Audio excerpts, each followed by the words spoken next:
magandang tanghali. Kumikinang na ulaw, Diego Bandido!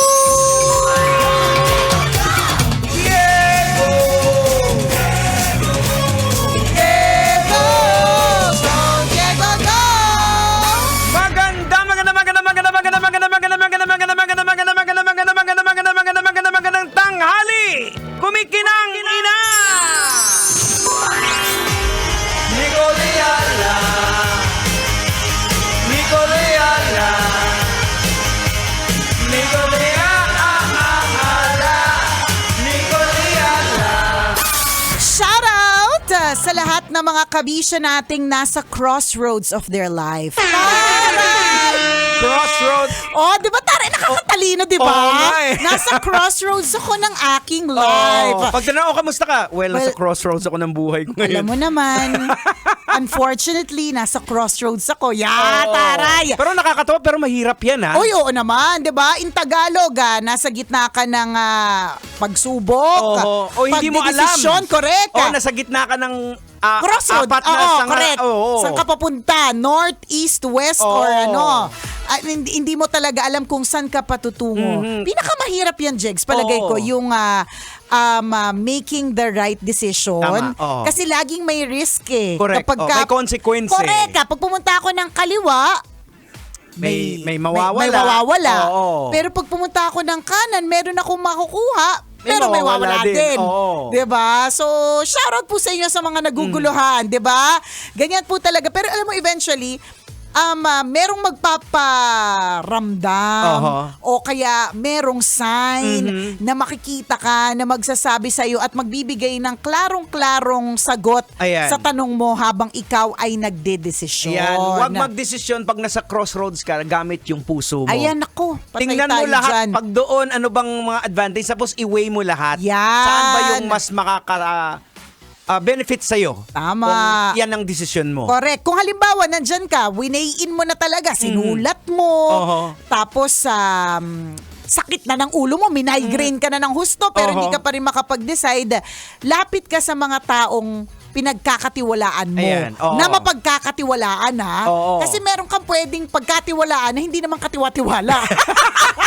Totoo naman. Totoo. May ganun. May mga tao talagang ganyan na hindi naman katiwa-tiwala, pero pinagkakatiwalaan mo. Wag doon. Depende sa bias ng lalapitan mo. Ayan. Kasi ikaw mismo may bias ka rin din sa sarili mo. Correct. Kahit tinignan mo na yung mga facts, may gusto ko yung heart mo Meron kang gusto para sa sarili mo talaga. Hindi ka lang talaga makadecide. Kaya nga minsan, kailangan din natin yung tulong ng ibang tao. Huwag madami. Correct. Kasi alam mo naman, di ba, parang ang tubig kapag ka maraming sumausaw, lumalabo. Kasi kapag ka masyadong marami ka namang hininga ng opinion, sa halip na makatulong sa'yo, mas lalo kang maguguluhan. So, lapit ka dun sa lapit ka dun sa tao na may concern talaga sa'yo. Ayan. Na titingnan niya, pag nilatag mo lahat, yung makakabuti sa'yo. Or, hindi yung gusto mo. Correct ka. Or di naman kaya, yung meron ding experience na. Ayan, posible diba? din. So for example, ang crossroads mo is, magre-resign ba ako sa trabaho ko, sa aking 9 to 5 job or 8 to 6, 8 to 5 job, 9 to 6 job, pero in exchange for a negosyo?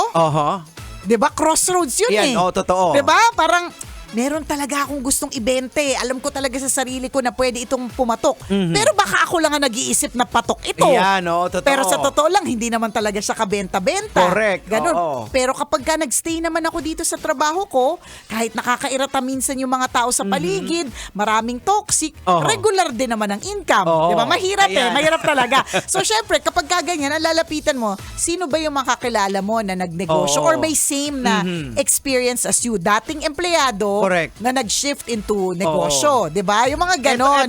Ito yung dilemma na you gain one, you lost one. May ganun talaga You can't have it all. Parang yung kaklase ko.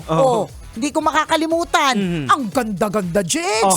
Mula ulo hanggang talampakan, wala kang maipintas kasi ang kinis talaga. Nung minsan nagkita-kita kami, nagkasama kami sa isang pero event. yan May pero. Ano yung pero niya? Grabe. Ay, Jig, sabi ko sa'yo nung nagtanggal ng medyas. Sabi ko sa'yo. 3 kaming unconscious 3 hours. Grabe! Tay, promise. Pero pag tiningnan mo siya, mula ulo hanggang paa, hanggang paa naman talaga. Sabihin mo, ang kinis. perfect Barbie doll. Correct. Yan. Wala akong maipintas dito. Ang swerte naman nito, hindi niya kailangan ng rejuve set, hindi niya kailangan ng kahit anong astringent, hindi niya kailangan ng kahit anong klaseng skincare. Kasi yun na siya, makinis. Ay, talaga, Nung nagtanggal ng medyas. Nagtanggal ng medyas, di ba? Actually, to be exact, 3 hours and 3 days kaming unconscious. Nakakaloka. Ang baho talaga, Jex. Kasi nga, wala naman pong you can't have it all. Totoo. Diba? Minsan, naiinggit tayo sa isang tao kasi parang nakikita natin sa social media na ang ayos-ayos na buhay niya. Parang, ano pa kaya ang pinoproblema nung taong to? Laging ganun tayo May problema pa kaya siya? Meron! Well, gano'n naman tayo Usually, sino-showcase natin kung ano yung strength natin. Kung ano yung best. Pero tinatago natin yung mga imperfections natin. Oo. Pero meron lagi. Meron talaga yan. Diba? Laging merong trade-off. Hindi pwedeng you can have it all. Wala pong ganon.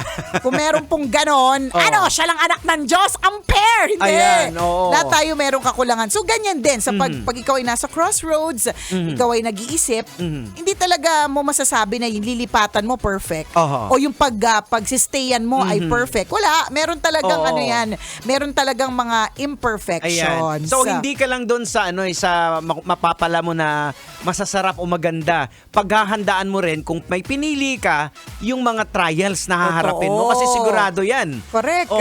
Sobrang dami niyan. Yung pagpasok sa negosyo. 'Di ba? Minsan kasi ang nakikita na lang natin yung yung successful na 'Di ba? Yung for example, kunyari meron kang kakilala na ang dami na niyang mga branches, let's say. Ang makikita mo na lang yung grabe, laging puno yung mga store. Ang daming branches, nag-open na naman ng bago. Ang hindi mo nakita kung paano siya nakarating doon. Ayan.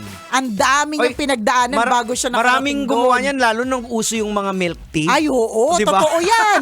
Totoo. Marami. Nauso siya, di ba? Na parang, papatok talaga. Pero, hindi ka sure That's the risk you have to take. Meron din akong kakilala. Ito na naman Ayan na naman. Sino na naman ang mga chichismis kasi natin? Kasi medyo nauso nun yung investment. Na parang yung double your money. Yan. Nag-resign sa trabaho para kasi mag-i-invest na lang daw siya. Lumabas, ilang buwan lang, scam. Di walay. Diba? Risk. Pero ano ba siya? Kumita naman. Kumita naman nung una. Pinatikim lang. Lagi naman ganun, papatikimin nga. Nga, legit. Tapos sasabihin pa sa'yo, ay naku, dagdagan mo kasi tingnan mo, diba, kumuha ka nga ng interest. Correct. So parang hindi na lang ako magtatrabaho. Ito, kumikita yung pera kaya ko. Kaya nga, nakaupo pa ako, petiks-petiks, diba? So, yun ba yung sinasabi natin? Meron talaga. Kaya, pag-aaralan at higit sa lahat, pagdadasalan. Ayan, diba? Importante yun. Lord, pakiklaro po ng isip ko. Kung meron ka pong isisend na tao para magbigay sa akin ng tamang advice, 'di ba? Bigyan mo ko ng sign, Lord, na talagang ito na 'yon. Ito na yung talagang gagawin ko. Diba? Totoo po yan. It really works every time yung prayers talaga. As na, halimbawa, lagi. Alanganin talaga, wag ka munang mag-decide. You pray for it at ipapakita ni Lord sa'yo yung biglang kaya pala. Kaya pala binigay ito. Yun yung wow moment mo kung minsan Aha moment. Diba? Light bulb moment. Ika nga. Parang, Hindi ko alam kung nakwento ko to sa'yo before, yung the time na in-offer sa akin yung position as station manager ng Love Radio. Ayoko talaga. Natatandaan ko yung boss natin dati, si Sir Jojo. Nung binanggit niya yun sa akin, sabi niya, Emmy, I plan to resign already. Sobrang gulat ko kasi parang feeling ko, bata pa kasi siya. Tapos, ayos naman. I mean, bakit mag-resign? Tsaka nakakagulat siya tapos parang mo yun doon na alam mo na darating yung panahon pero wala pang preparation for you. Hindi ko ako? Manager dito? Hindi Hindi mo talaga naisip na Hindi talaga. Hindi, not at all. Okay. As in, zero. Like, I'm just so happy na ako si Nicole Ayala na nagpapatawa at nagpapakabalahura everyday. Masaya na ako doon. Parang sobrang grateful ko na doon. Hindi na ako naghahangad ng kahit ano pa kasi ito yung grasya na ibinigay sa akin. Sobrang blessing kasi siya sa akin. So hindi, and because yun yung thinking ko, yung pag-offer sa akin ng managerial position, para sa akin stress siya. Totoo naman din. Confirmed naman din talaga. Kasi may obligasyon ka. Dati Diba? Nicole Ayala ka na, sarili mo lang, puprograma ka lang. Totoo, sarili ko lang iniisip ko, di ba? Hindi, pero ang hindi ko makakalimutan nun, ayoko siya talagang tanggapin. Tapos nung binato siya sa akin, umiiwas talaga ako kay Sir Jojo. Kasi dati po, katabi po kasi namin ng Star City. So dati po, meron pong daan from Love Radio. Parang hallway. Hallway, papunta ng Star City, diretso sa parking. Kung nakapark ka sa Star City. Ako dati, Jegs, kahit nakapark ako sa harapan natin, dadaan ako ng Star City. Huwag lang ako dumaan sa harap ng office ni Sir Jojo. Kasi nga, Iiwasan mo. ayoko ng kasi hindi ako handa. Parang ayoko talaga, parang hindi ko naiisip talaga na, wala kasi siya sa plano ko Kasi wala nga akong plano. Kasi nga, kapag kasi minsan nagpaplano ka, mas lalong nabubulilyaso or na-realize ko lang kasi in my life na sometimes overplanning, panic sa future, tapos hindi naman nangyayari. And during that time, di ba nandyan na si Princess nun? Oo, nandiyan na din. So, ini-enjoy mo pa yung pagiging mommy mo. Correct. May ganun din ako. Mababawasan pa yung oras mo, di ba? At saka ayoko talaga ng iniisip ko pa lang yung mga, ayoko pumangit. Hindi ko sinasabi pangit yung boss natin.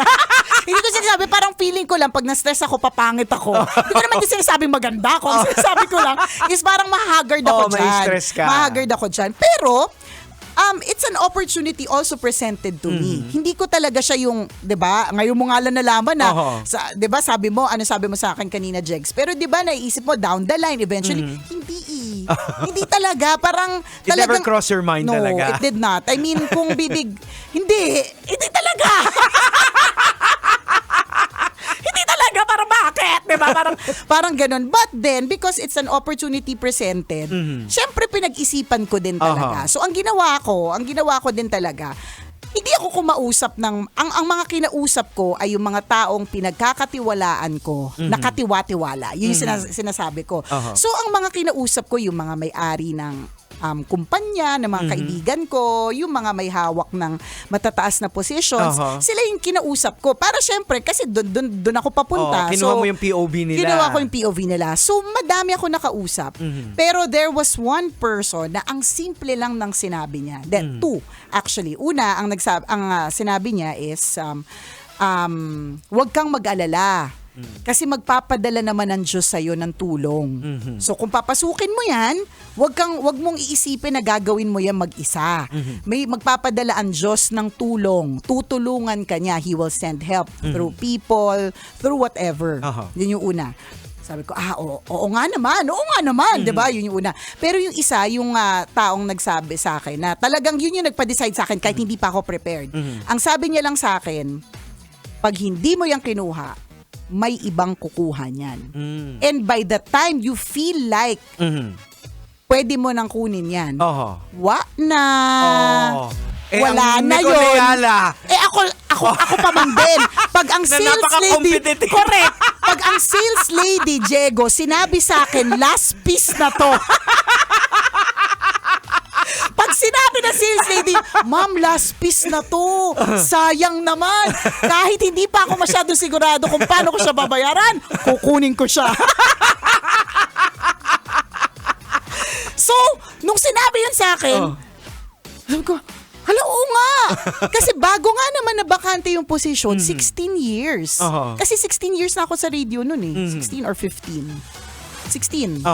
So bago siya nabaka, sabi ko, hala, oo nga, no, hindi ko lang napansin kasi ang bilis ng panahon. Diba? Ang bilis ng panahon. Hindi natin nabibilang yung hindi natin namamalayan dito, Correct. Hindi natin namamalayan. Tapos, yun yung nagpa-realize. Simple lang. Yun lang sinabi niya sa akin. Tapos pagkatapos nun, na kami, iba na yung pinag-usapan namin. Pero, yun yung sinasabi ko na one day, biglang magbibigay ang Diyos ng klarong signal, ng klarong sign sa'yo. And for me, that was a very clear sign. Simple lang. Oo. If you don't take it, someone else will. Yan. Oo. Oo nga, no? Bahala na si Lord! Bahala na si Lord. Oo. Tapos, ayun, ayos naman pala. Oo. Feeling ko naman, na-haggard pero hindi pumangit. Feeling ko.